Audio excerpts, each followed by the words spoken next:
talk a lot. I personally come on here and talk about the injustices that we face in our community by the hands of sometimes white supremacists, by the hands of sometimes governmental figures, by the hands of just racist white people sometimes. Like I come on here and talk a lot about what happens to us from people outside of our community. And I'm going to continue to do that. We need to be aware of who these people are. We need to be aware of, excuse me, we need to be aware of these particular situations, but we also need to be aware of when people in our community is on fuck shit. There's certain types of behavior that we need to remove from our community. There's certain types of behavior that we need to see it and call it out. You know what I mean? So, this is a story out of Mississippi, right?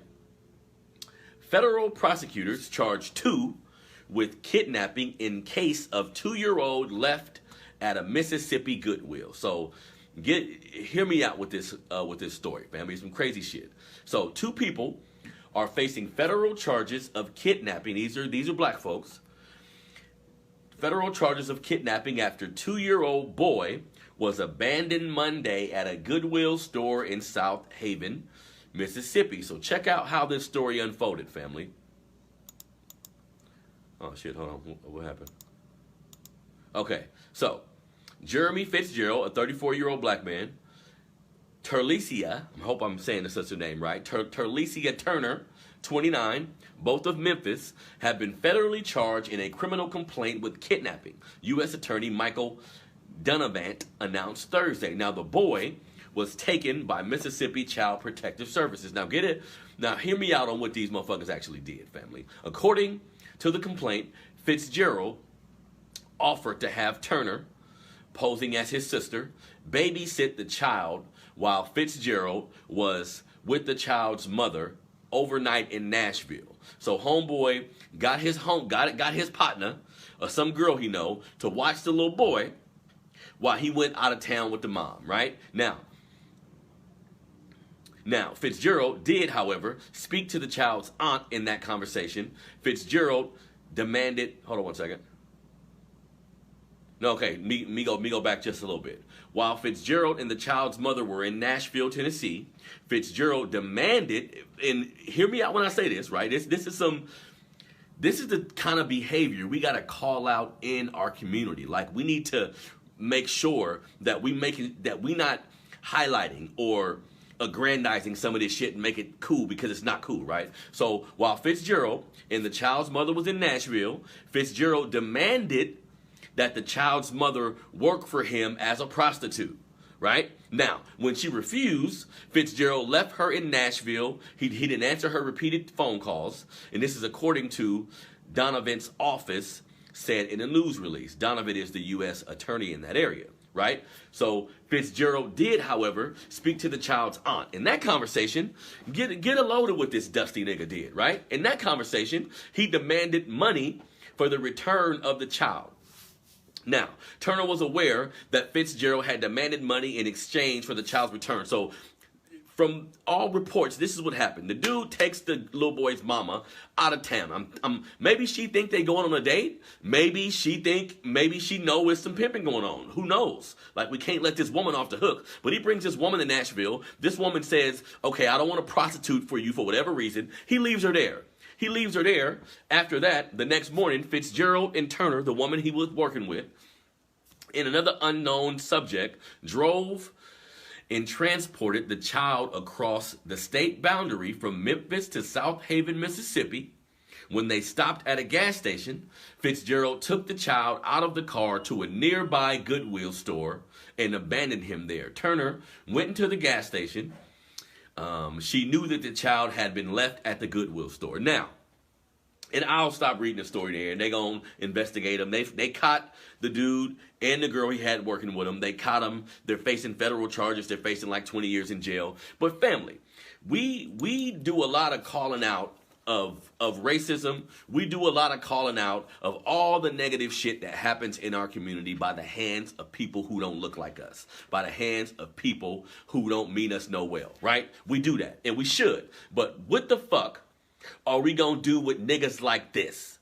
I mean, come on, family. If we talking about evolving, if we talking about unifying, if we talking about coming together, what kind of dusty nigga behavior is this? You see what I'm saying? Like, part of the shit I was saying with Snoop and some of the culture we've ushered into our community and we've normalized through hip hop, man, some of these young dudes trying to get these women to hoe for them, trying to use that as a source of income. Come on, family.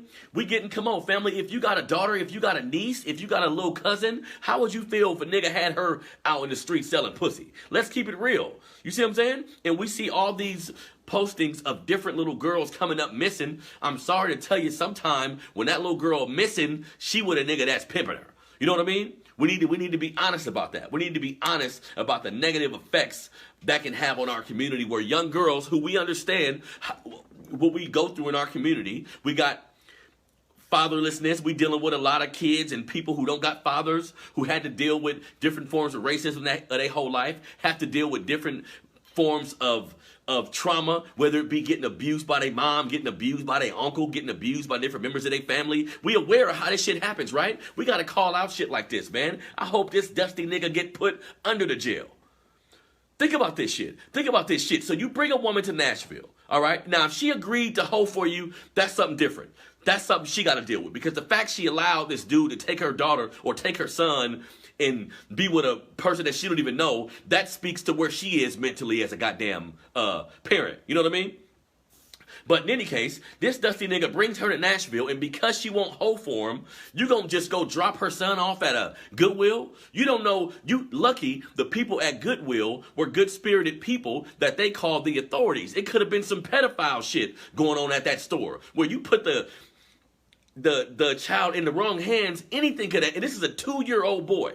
Think about this. This is a 2-year-old boy that you leave at Goodwill simply because his mama won't hoe for you, because she won't sell. I mean, come on, y'all. Come on. We need to call this kind of behavior out in our community. This is dusty, coon nigga behavior.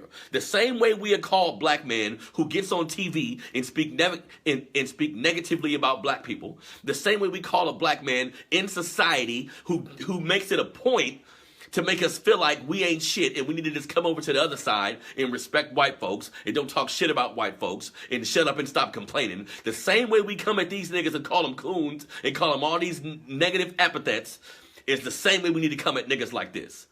I'm sorry. At this point, pimping young black women in our community ain't no goddamn space for that. At all. At all. For no man to be doing that.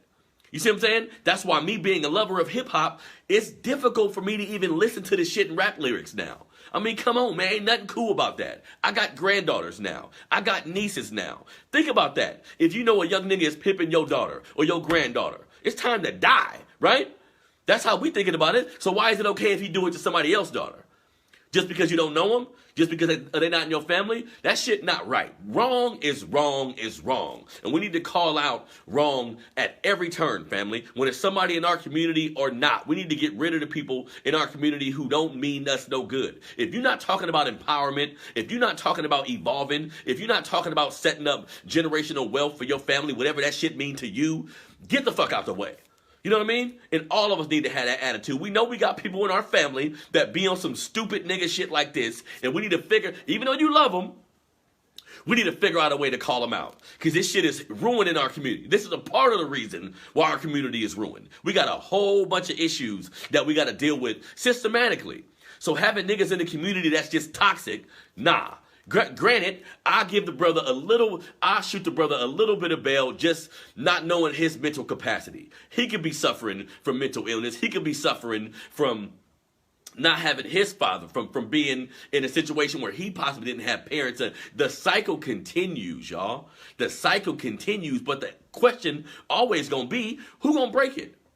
Who gonna step up and be like, nah, I'm tired of this shit. I'm gonna say something to somebody in my family I know who live in a certain way. Now, I'm not gonna be preachy to them, because we understand how when resources are needed, sometimes you gotta do what you gotta do. But we need to have conversations with people around us who are choosing to bring us all down, who are choosing to conduct himself in a manner that's not conducive to any of us living for a long time. That's not conducive to getting out of a lot of the systematic shit that we find ourselves in now. All of us are accountable. So I'm not going to let you off the hook because you black and you in the hood and you, nah, fuck that shit. All of us should be accountable for what happens to your kids, for what happens to my kids as a community. If we are to be on code, if we are to have a code of conduct, this is how we got to look at shit. You know what I mean? So I hope they